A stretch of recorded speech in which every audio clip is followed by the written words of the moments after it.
Hey,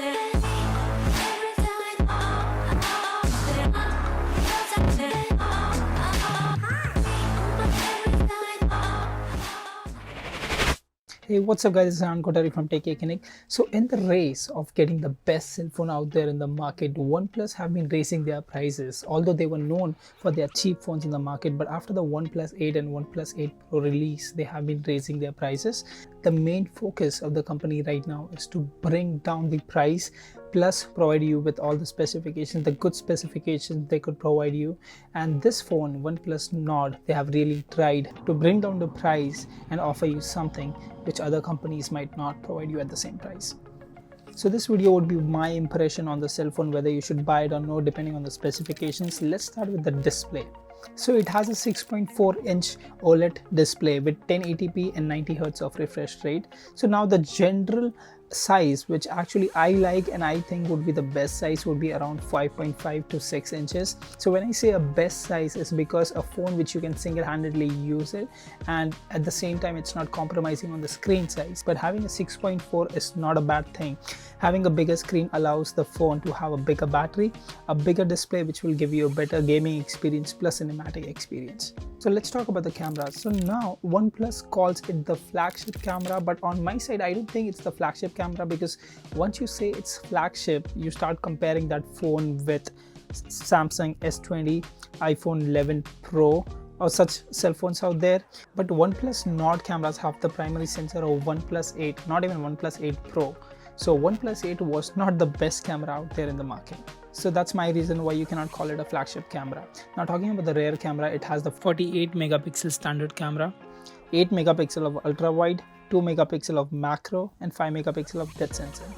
But in my opinion, you're just gonna use the main two, which is the ultra wide and the main camera. Now talking about the front facing camera, this time because the Nord has two front facing cameras, it has a bigger hole punch cutout. One camera is the 8 megapixel ultra wide camera and the other one is the 32 pixel selfie camera. In my opinion, giving an extra hole punch cutout for an ultra wide camera is actually a good thing, because now you will be able to click ultra wide photos, so you will be able to cover more of your surrounding and it will be better for your group selfies. Moving on from the camera, now we can talk about processing, RAM and storage. Although OnePlus Nord doesn't have the best processor right now in the market, but it still has the Qualcomm Snapdragon 865G, which is not the best but does the work equally good. And when I say equally good, yes, it won't impact your day-to-day activities. It's going to be not super fast, but it's going to be fast enough so that you can complete your task on time. Talking about the memory and storage, you can either get the 8 GB of RAM with 128 GB of storage, or 12 GB of RAM with 256 GB of storage. And yes, I've heard that it also has a variant as 6 GB of RAM and 64 GB of storage, but in my opinion, I would not suggest to buy that, just because the price difference is not much, and if it's not much, then why not to stick with a high-end cell phone.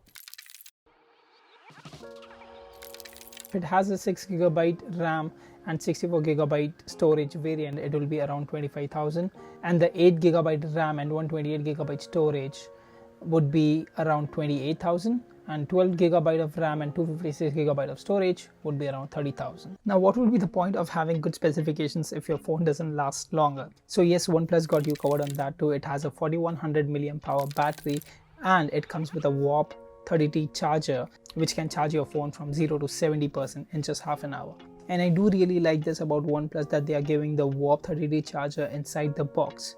So some of the additional features would be, it has Bluetooth 5.1, which does low energy transmission at a longer range. It is 5G support ready, and it also has in-display fingerprint sensor. Now the last and the final important question, is this cell phone worth buying? In my opinion, yes, it is worth buying. It is a good budget phone. It completes the set of all the good specifications, although not the best ones, but yes, the good ones. And at this price range, I think it's a fair deal, because if you compare with a budget phone in this price range, for example, if you compare it with the iPhone SE, the OnePlus Nord gives you the 5G support, bigger battery, fast charger in it, and a good screen as well. But yes, this is definitely a good choice if you plan to buy a budget phone without losing any good specifications, the new specifications which are there outside in the market. So this is my take on OnePlus Nord. I hope you guys like this video, and if you guys want to see more videos like these, do not forget to subscribe and hit that like button or dislike, whatever you feel like. I'll be happy to see you in the next one.